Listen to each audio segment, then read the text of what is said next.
Let's talk to Gareth Davis, MP, Shadow Exchequer Secretary to the Treasury. Gareth, very good morning to you.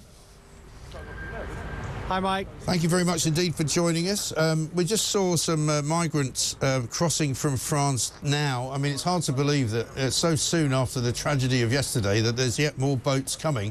It seems like a completely and utterly unfixable problem, this, doesn't it?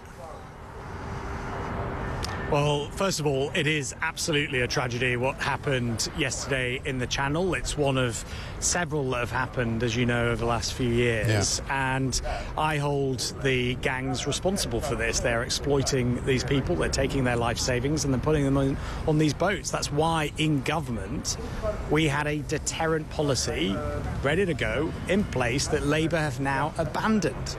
They have no alternative plan, no deterrent, and they urgently need to come up with something now that they're in government, because this kind of thing will keep happening. These tragedies will keep happening unless there is a deterrent, or unless there's a serious plan in place beyond the rhetoric of just smashing the gangs, whatever that means for Labour.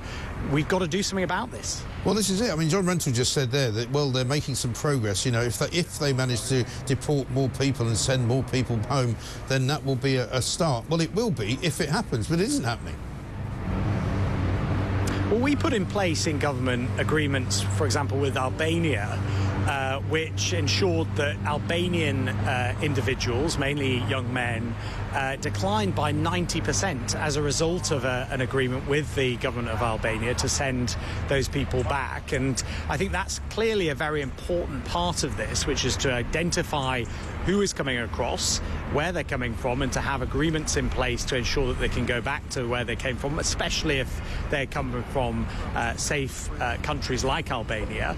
But as I said, we had in place in government a policy of deterrent through the Rwanda scheme, through third-party, third-country processing, just like they have in other countries around the world, like Australia.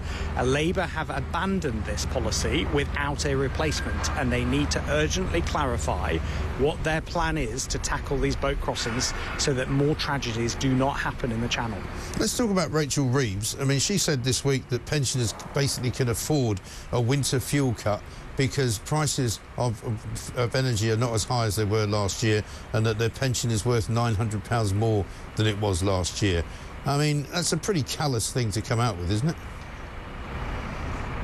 It's incredible, given that, yes, the state pension has gone up by some £900 thanks to the Conservative implemented triple lock, and that resulted in a significant increase in the state pension over the last few years. But just on this winter fuel payment, it's a choice, a political choice, to take this support away from pensioners, while at the same time handing out massive bumper pay to public sector unions. That is a political choice. She needs to own that.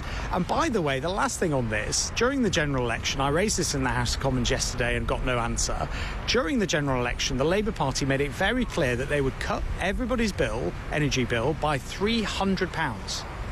They are now abandoning that pledge. They will not confirm that that is still party policy. And in fact, bills are going up by 10%. So instead of cutting them, they're going up by 10%, and they're withdrawing the winter fuel allowance from pensioners. It's not good enough. No, it really isn't. No, they don't mention that 300 quid. I mean, shortly before the election actually happened, they more or less walked away from it, saying that, oh, well, it might not be £300, it might be a bit less. Oh, well, it might be over 5 years. Oh, well, actually, it might not be anything at all. And we still don't really know what the Great British Energy Corporation business is all about. I mean, I don't know whether they formed it. I don't know whether they've appointed anybody to run it. I don't know what it's supposed to be doing. Meanwhile, we've got Ed Miliband coming out saying that we've got this great new plan to build a load of wind farms off the coast of North Yorkshire.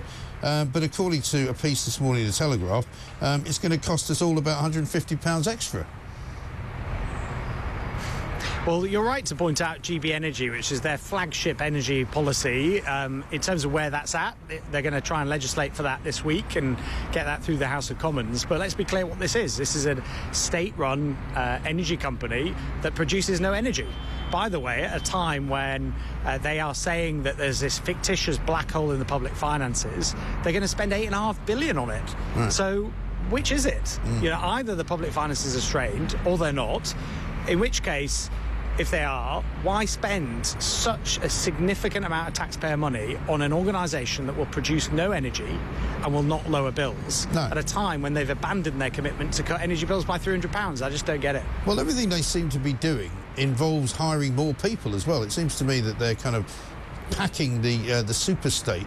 We just heard from John Rentoul there again that, you know, they lost one civil servant they put in place because of his donation that he made to the party Ian Caulfield. But they seem to be creating more quangos. They seem to be creating more sort of work for, you know, people who do that sort of thing.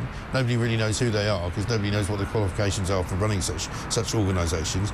And it's kind of ridiculous what's going on. But because you're, you know, not really in a position to object to much of it, we just have to all swallow it, don't we?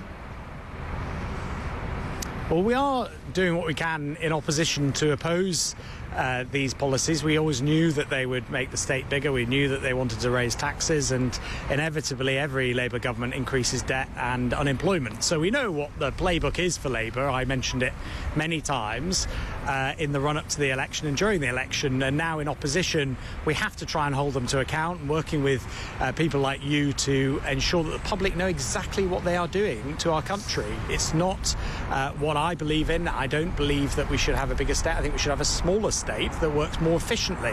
Classic example, giving bumper pay rises to public sector unions without asking for anything in return. No productivity requirements, no increases in productivity in terms of public sector you know, departments, none of that. It's all just blank checks, and it's not good enough. The public are getting very alive to this. We see that in the poll ratings. We see that in Keir Starmer's approval ratings. Long may that continue on the road to the next election. I think this is going to be a one-term Labour government if they keep going the way they are. Yeah, well, I mean, people are starting to cool talk the official opposition at the moment, so it's time for you guys to start rattling a few cages, I think. First round of Tory leadership voting goes on today, this afternoon, finishes at 3 o'clock. Who are you going to vote for?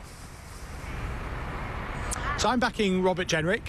He's somebody I've known for a while. He's a close parliamentary neighbour of mine, somebody who I think will tackle the challenge that we have in the Reform Party, tackle the challenge that we have as a country on immigration, and somebody who has a clear plan when it comes to the economy and younger people, and offer to younger people. So for a variety of reasons, that's who's getting my vote today, and I'll see how it goes. OK. Gareth Davis, thank you very much indeed. MP, of course, Shadow Exchequer Secretary to the Treasury, of course, as well.